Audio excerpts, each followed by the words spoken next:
Hey y'all, and welcome to the Uncharted studio. Today's video is for everybody who feels like they've fallen behind, whether that's with their goals, their life plans, their creativity, just everything. I've been there, a lot actually, especially recently. I feel like I should be further ahead with this new novel I should be starting, whereas I'm just in the ideas phase and I constantly feel like I'm behind. It's this strange weight we carry, the idea that we're somehow late to our own lives, that everyone else has it figured out, that we should have done more by now, somehow. Like, no matter what we do, it's already too late and we should have done it earlier.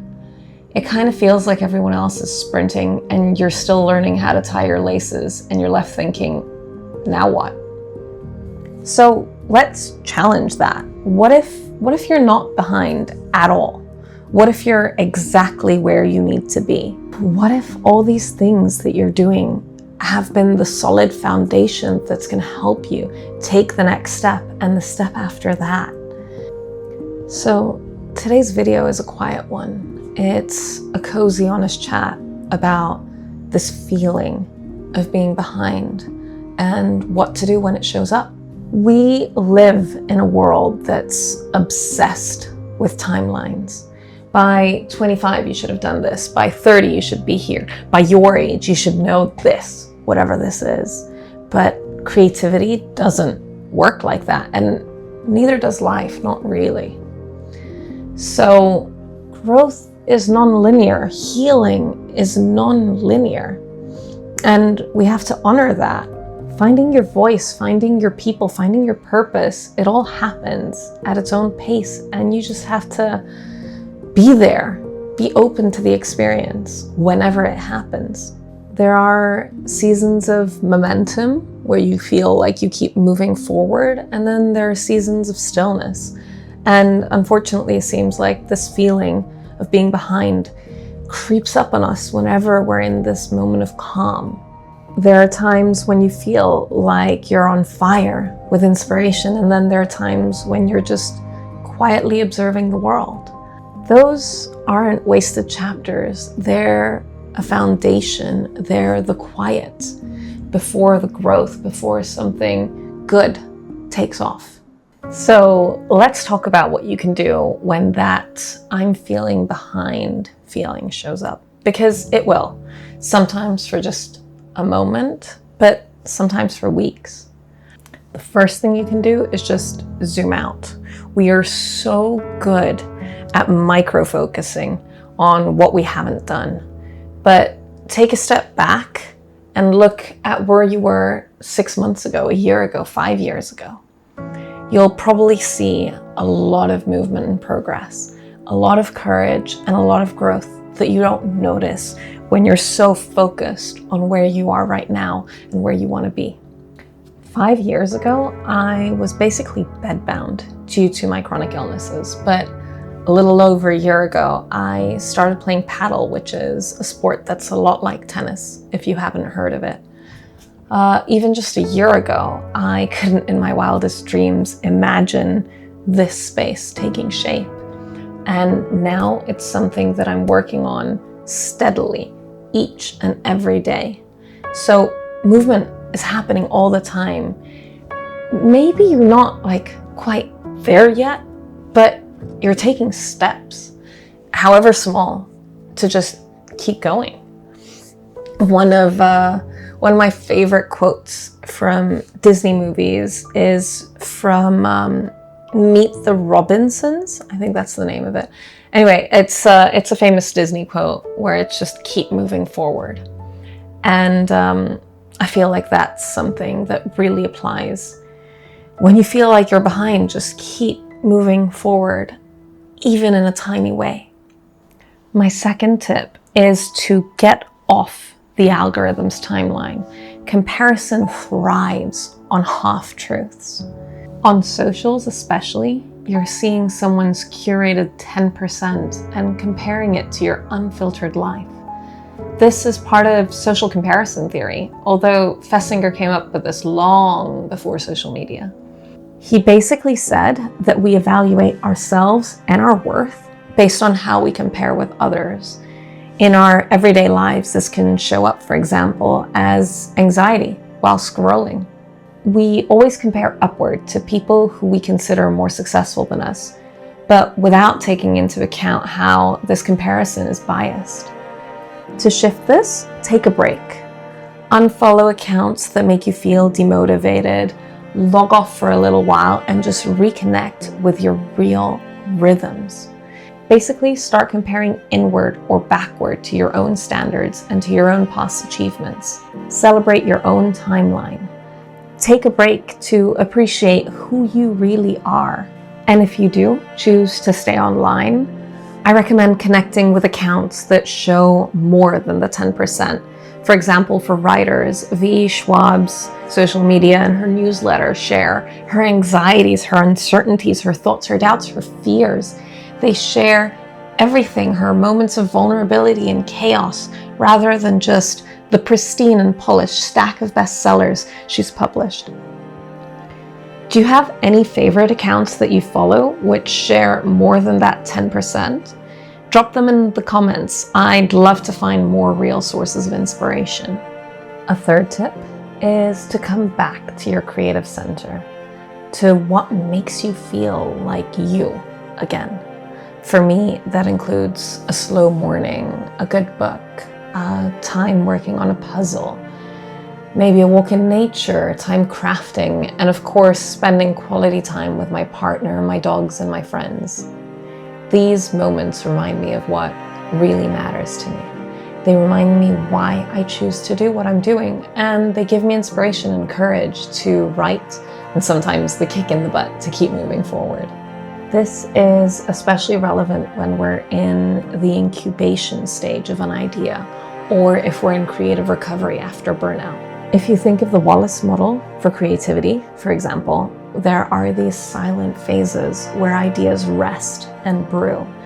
These aren't wasted time. They might seem unproductive from the outside, but they're actually essential. Having just finished a book, I'm in this phase myself, and I'm itching to work on the next idea, feeling like I'm already behind, since I'm not on it already. I keep having to remind myself, and maybe you do too, that this phase doesn't mean that you're stuck or behind, but rather that you're processing and cultivating your ideas. Think of it like a seed in the soil, slowly making its way to the light. You don't see anything, but it's still super hard at work. I'd actually love to explore this idea further, the way creativity has seasons and so do ideas, that we grow through phases. If that's something that you'd be interested in, let me know. A fourth thing you can do when you feel like you're behind is to celebrate the quiet wins. This makes it easier to see your progress and your change. So even if you feel stuck, remind yourself that you're still learning, you're still growing, you're still integrating and still becoming. Try asking yourself questions like, what have I survived? Or what did I keep doing even if it was hard? Or even what made me proud this week? Feeling behind often comes from chasing a milestone and tying the idea that happiness lies in achieving that specific goal. By appreciating and celebrating the quiet little wins along the way, we can find satisfaction in these small, repeatable actions rather than just the outcomes. Actions like completing a writing session, starting a sketch, editing a photo, making a tasty meal, these are all wins in a life that is lived simply and with creativity at its core. There have been so many times where I felt like I was behind. When I was in the worst stages of my chronic illness, for example, I watched other people moving full speed ahead with their lives when I could barely keep up with day-to-day things I needed to do. When I took years to write my first fantasy book, I felt behind. Every time I paused a project, I felt like everybody else had momentum, like I was invisible. Even now, with the Uncharted studio, I look around and think, shouldn't I be further along by now? But I have to stop and pause and consciously remind myself that each week, each day, each step is a celebration. It's me honoring my creativity, and that's what I encourage you to do too. That's why last week was such a big deal for me. 100 days, such a milestone that literally a year ago I never thought I'd reach. But the truth is, every time I felt behind, I was actually in the middle of something I couldn't see, whether that was healing or realigning with my purpose and my inner identity, or just preparing for something better. So now I'm working on transforming that little feeling of being behind into trust for the stage I'm in, into knowing that progress isn't loud. Sometimes it whispers, and you don't have to move fast to be moving forward.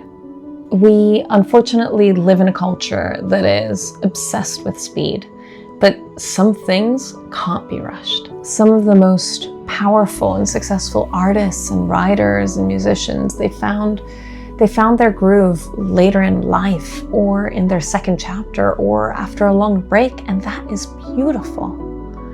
Think of the late Alan Rickman, who got his first movie role at 42, or Tolkien, who published The Hobbit at 45 and the Lord of the Rings books in his 60s. He spent decades world building privately, writing in notebooks and creating the languages, histories, and maps of Middle-earth, all before anyone ever read a word of it. He's a perfect example of someone who worked quietly on his passion, all the while raising a family and teaching full-time. Someone who didn't rush the process.